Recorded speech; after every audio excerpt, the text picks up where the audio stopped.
Olá, meu amigo, minha amiga, sejam bem-vindos a mais um Portal do José, nesse momento emblemático que o Brasil está vivendo, que nos provoca muitas interrogações, muitas reflexões, que eu quero compartilhar aqui com vocês. E para abrir o nosso papo, eu te remeto uma pergunta que eu gostaria de ver o seu comentário na seção de comentários aqui do nosso encontro de hoje. Por onde andam os militares de alta patente que operaram com o ex-presidente da República? Por acaso você anda lendo alguma coisa do general Heleno, o general Braga Neto, esses patriotas, né?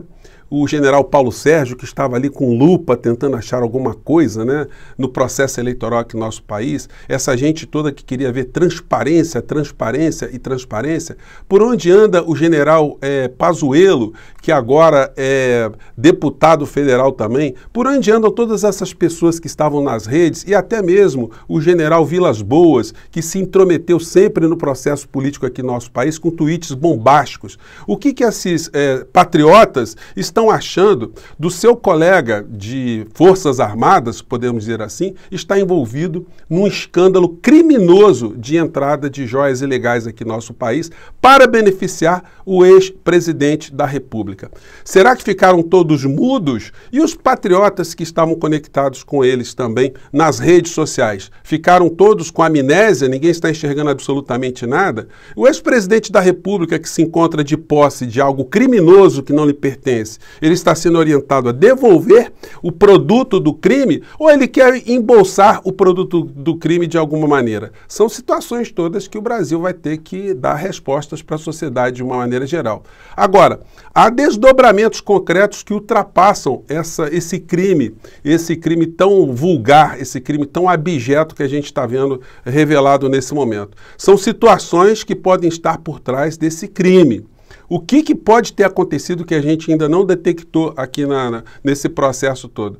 Por que o almirante da reserva, ele mentiu descaradamente, como eu disse para vocês mais cedo no nosso encontro, quando ele afirmou que recebeu 2 pacotes, quando nós sabemos que vieram 3 pacotes, e não foram pacotinhos pequenos, não, pacotes grandes, onde um deles foi absolutamente sonegado e ele fingiu-se de morto no meio dessa história. Isso tudo, essas questões todas, merecem respostas. Eu vou conversar com vocês sobre essas questões e sobre outras concretas também que estão acontecendo aqui no nosso país. Antes de mais nada, é sempre muito importante convidar você que está chegando agora ao nosso portal a se inscrever. Já somos quase 800 mil pessoas inscritas aqui no nosso portal. Daqui a pouco a gente chega a esse número fantástico aqui que deixa todos nós aqui muito felizes, né? Muito gratificados de estarmos aqui conversando sobre as questões nacionais. Pois bem, se você gostar, então, se inscreva, dê o seu joinha, mande seus comentários, aquele protocolo de sempre, né? Sempre entre as 5 horas e 5h30 eu abro um chat para bater um papo ao vivo com vocês antes de entrarmos no ar. E, se puder, se inscreva também no nosso clube de membros, que é uma forma adicional de você ficar mais envolvido aqui nas nossas atividades, tá bom? Então vamos seguir em frente. Então, gente, são questões, né? Esses patriotas todos sumiram, né? Ninguém está falando mais em pátria, liberdade, cadê o medo dos comunistas, né? Acabou esse discurso todo, né? Deus agora não está sendo mais objeto de defesa de ninguém, enfim. Sumiram todos, estão todos se fingindo de mortos, né, de mudos, cegos no meio dessa história toda. Só que nós aqui estamos vendo o que aconteceu e, felizmente, dentro do parlamento brasileiro, algumas lâmpadas começam a surgir agora também, começam a ser acesas. Aziz vai investigar possível relação entre joias e venda de refinaria. Gente, essa história aí de joias terem vindo para cá, elas estão sendo cada vez mais provocativas de uma série de interrogações, até porque nós não sabemos qual a origem dessas joias, quem comprou essas joias, como é que essas joias foram encaminhadas, não teve nenhum bilhetinho, não teve nenhuma consideração de quem deu o presente, é um presente anônimo de mais de 16 milhões de reais. Então, é uma situação que precisa ser elucidada, né? Porque o remetente pode ser, inclusive, alguém diferente do que está sendo apontado nesse momento.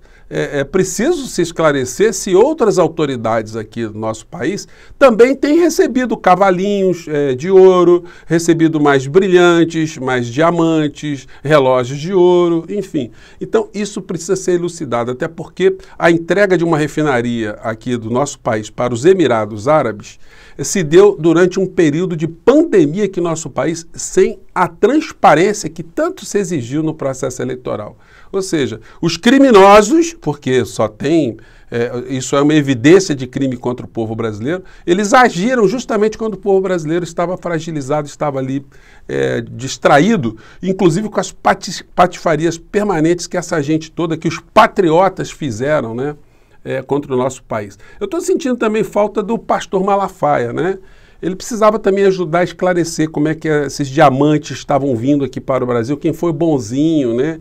Que deu isso aí. Será que a igreja ia levar uma parte disso? Porque se fosse para a dona Michele e para o senhor Bolsonaro, enfim, reza alguns procedimentos, né, em muitas igrejas, que 10% tem que ir sempre ali para a casa do Senhor, né? Do Senhor, no caso, esses senhores, né? Como a gente está acostumado a observar. E aí não vai nenhuma crítica à religião de uma maneira geral, não. Vocês que acompanham aqui sabem exatamente de quem eu estou falando, do tipo de gente que eu estou falando e por que estão calados nesse momento sobre esse assunto aqui. Os militares moralistas e os religiosos mais moralistas ainda, né? Todo mundo caladinho nesse momento. Os religiosos bolsonaristas de passagem. Mas tem mais gente no meio dessa história, né? Os falsos moralistas. Ontem eu comentei com vocês dessa criatura, desse senhor pastor, que anda dizendo que o Lula não existe, o Lula morreu. Ele dá a data que o Lula morreu, ele diz que o Lula morreu no dia 5 de novembro, que tem 2 clones aí. E, como eu disse para vocês, essa loucura, essa irresponsabilidade, essa distorção mental vai se enraizando em muitos grupos. E até agora, o deputado Nicolas, aquele que foi protagonista de um escândalo abjeto ontem no plenário da Câmara, colocando peruca, enfim, ele está reproduzindo também a loucura desse pastor, o mau caratismo, o crime desse pastor, que eu já anunciei para vocês aqui, que em breve essas criaturas terão algumas surpresas desagradáveis, porque eles acham que estão cometendo crimes e que estão acobertados por algum tipo de legislação que eles estão interpretando de forma distorcida. E ele diz o seguinte, todo feliz aqui, porque o Nicolas está reproduzindo essa mentira que ele está colocando nas redes dele. Vamos acompanhar esse trechinho aqui, vamos lá. Vamos para frente aí, irmão. Aliás, eu dei risada, tem uma foto do Nicolas, é aquela dos caras lá? Você guardou aí? Até o Nicolas está postando com matéria nossa aí, eu tenho que dar essa honra. Opa, deu uma azulada aí, aqui, né? Olha aí, Nicolas Ferreira. Que deu azulada aqui, não? Ele postou isso aí, ó. Perguntando se o cabra bebeu água água da fonte da juventude. Olha aí, até o Nicolas já tá aí, né? Porque o Nicolas também não é cego, né? Então, se até o Nicolas já postou aí, né? Sobre o que o pastor Santo tem falado aqui, né? Constantemente. E até o Nicolas aí já postou, né? Olha aí. Perguntando se ele bebeu da água da fonte da juventude, né? Gente, é um negócio tão surrealista e eu gosto de mostrar isso para que a gente sempre tenha em mente o que foi que nós afastamos da vida política, da vida pública aqui no nosso país. Porque essa gente empoderada durante mais 4 anos, olha, de fato a gente ia ter que se internar num manicômio mesmo, né? Porque do lado de fora ia estar muito pior do que do lado de dentro, com certeza. E aí o Nicolas, que foi protagonista daquele episódio, ontem teve um negócio tão interessante, né? No Jornal Nacional não houve nenhum tipo de repercussão à criatura em rede, né? Ele foi ali esquecido. Mas ele cometeu crime, era para ser mencionado isso, pelo menos. E o comportamento dele é um comportamento típico de quem tem alguma coisa muito mal resolvida interiormente. Uma figura que era do partido dele, né, o ex-deputado Douglas, também fez a mesma coisa que o Nicolas fez ontem. Debochou de deputadas trans, debochou de pessoas que têm uma outra orientação sexual e no final da história ele acabou revelando a sua identidade, né, secreta, né, que ele guardava, que ele não queria que ninguém soubesse, e não teve nem coragem, né, de assumir prontamente isso por ele mesmo. Ele pediu à deputada estadual, ex-deputada Janaína Pascoal, para fazer isso. Se você nunca viu essa cena, gente, ela é reveladora e constrangedora ao mesmo tempo, né? E ela nos remeterá a observar esse rapaz, esse senhor Nicolas, com muita lupa também, né? Porque em breve a gente pode ter surpresas em relação à sua vida e aquilo que ele faz contra a vida das outras pessoas, contra a liberdade das outras pessoas, contra a humanidade de outras pessoas. Vamos acompanhar aqui um seu colega que ele fez. Vamos lá. Porque hoje, depois de 25 anos, ele conseguiu conversar com os pais dele e dizer para os pais dele que ele é homossexual. E ele veio falar comigo, incrivelmente preocupado que isso pudesse prejudicar a bancada. Gente, é um negócio, enfim, mas é o bolsonarismo. O bolsonarismo trouxe isso para todos nós, né? Para a sociedade brasileira. Subiu ali o esgoto do submundo, no mundo da política. E a gente vai ter que combater essa gente durante um bom período ainda. Bom, em relação aos militares, teve um que falou, porque foi agarrado ali pelo Thales Faria ali no Congresso Nacional, estava vendo uma live dele, e ele conseguiu pegar ali o Mourão, mas o Mourão também não quis gravar. O Mourão só disse o seguinte, que o caso pode repercutir negativamente para os militares. E está repercutindo. Em dado momento, ele disse o seguinte, olha, eu não pegaria... Eu jamais receberia um presente desse tamanho, né? Porque não precisa ser militar, não precisa ser político, não precisa ser ninguém, basta você ter um mínimo de bom senso.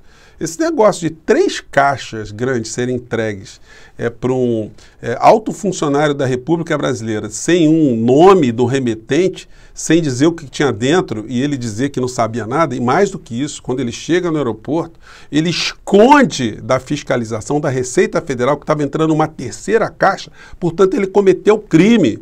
Esse crime é um crime fiscal, sem prejuízo de outros crimes também, que ele vai ser responsabilizado, ele vai ser acusado.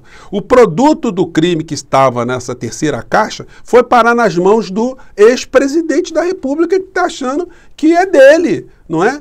E aí a gente vê notícias como essa agora, fresquinha de tarde. Tribunal de Contas da União deve pedir joias de volta e Bolsonaro é aconselhado a se antecipar. Corte já recomendou aos ministros bolsonaristas que enviem relógios de luxo que receberam de presente ao patrimônio da União. Porque já teve outros episódios desses, né? De altos funcionários estarem recebendo aí joias que não poderiam. Estão todos sendo compelidos agora a devolverem, todos aqueles que houve algum tipo de registro. Mas outros podem ter passado sem registro algum aqui no nosso país. E aí a gente vê esse tipo de situação aqui. Flávio Bolsonaro defende a apropriação de joias pelo pai. É personalíssimo, independente do valor. Senhor Flávio, o seu pai vai passar uma humilhação, tá? Só para avisar.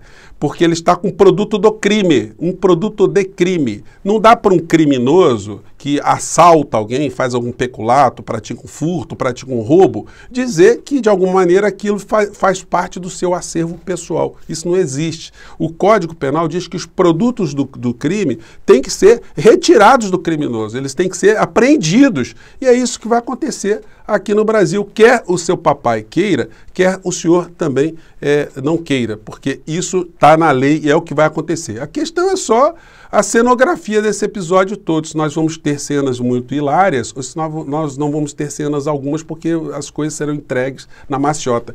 O que, de certo modo, né, de forma muito objetiva, melhor dizendo, configurará o crime, né? A materialização do crime de uma forma absolutamente concretizada. Eu comentei com vocês mais cedo também que se essa patifaria toda ela funcionasse de alguma maneira em benefício da sociedade, enfim, haveria alguém que poderia dizer, olha, pelo menos, melhorou muito, mas o que aconteceu, que eu já mostrei nesse vídeo aqui anterior, foi que a energia elétrica no nosso país, nos últimos anos, mais que dobrou. E você que paga a conta de luz, você sabe disso. Então nós tivemos um ministro de Minas e Energia que circulou o mundo inteiro como se fosse um mercador dos bens do povo brasileiro, falando com empresários do mundo inteiro, com investidores do mundo inteiro, e acabou sendo apanhado numa muamba que estava sendo dirigida ao ex-presidente da República. Existe uma situação mais abjeta, uma situação mais vulgar, mais desmascarante do que esse tipo de situação? E aí, eu gostaria muito de saber a opinião daqueles moralistas, né, do mundo militar e os moralistas do mundo religioso, que sempre estiveram grudunhados com Bolsonaro para explicar o inexplicável. Um ex-presidente da República de posse de algo criminoso que não lhe pertence e que será confiscado, será devolvido via Receita Federal ao erário público. Essa é a questão. Gente, eu fico por aqui mais uma vez, um grande abraço.